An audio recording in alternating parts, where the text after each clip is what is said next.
I had a crazy couple of days. I did quite arguably, I think, my favorite show or venue I've ever done. I was out in, I keep forgetting what because they both begin with F. I was in Forest Hills, Queens, at the original tennis club. I thought I was the one, Arthur Ashe, where they had the U.S. Open since I've been watching. But this was the original one.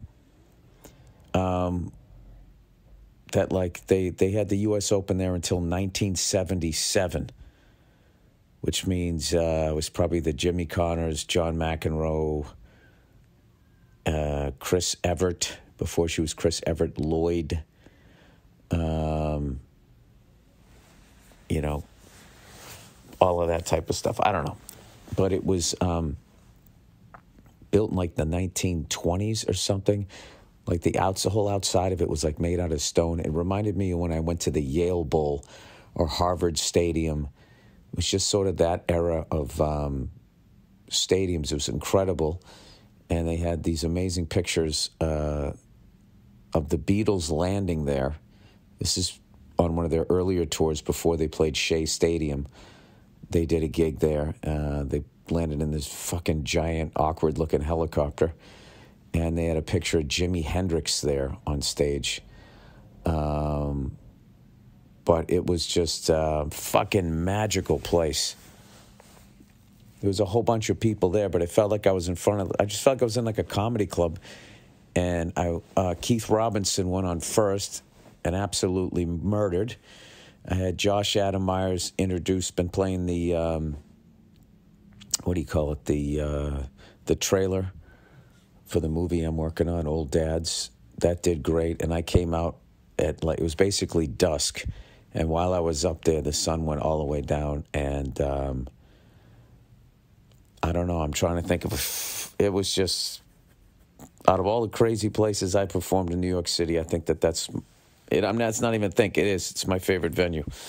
So thank you to everybody that came out there. It was awesome, and it gave me a big boost of confidence for the Fenway gig I have to do.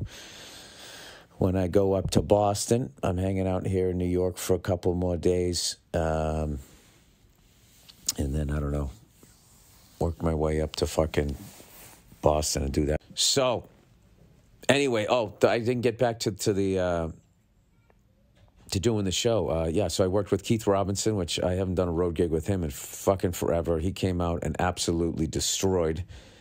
And, it kind of gave me confidence that, all right, this is a great crowd. This is going to be a good time. And, but just like the history there is incredible. And they have this thing where they got this little garden thing in the back, and whoever performs there before you, whatever artist was there, leaves something in the garden for the next act, and they make like a video, and then you have to do it for the next act after that. And the guy who played it before me was LL Cool J, which was fucking wild. So he left something for me. It was actually kind of funny. So, I mean, I'm literally in Queens, and I'm playing a place that LL Cool J just played. It was just fucking the whole night. And I'm looking on the wall and seeing a picture of Jimi Hendrix playing there. It was fucking, it was amazing. And I had a bunch of friends that all came out. So many people throughout the years. That was another thing, too. I was just thinking, like, God, look at all the fucking great people I've met throughout the years in this business. They're all great people. They're all happy for me. We all had a great hang after. Thank you to everybody that came out to that show in Queens. Thank you to the crew that worked there, that told me about the place. I mean, you should have seen I had like no idea this place even existed. I just thought the whole time the U.S. Open was played where they play it now. And in Flushing, right? Is that Flushing? But I had no idea that they played it in Forest Hills first, and that there's the whole Forest Hills like tennis club. You should have seen that building. I mean, it was just incredible. I wanted to take a tour of that, and it had this really cool, like old school, just look about it, / almost reminded me of the hotel that was in The Shining, which, by the way, is a gorgeous hotel. It's just that Jack Nicholson goes in there and loses his fucking mind.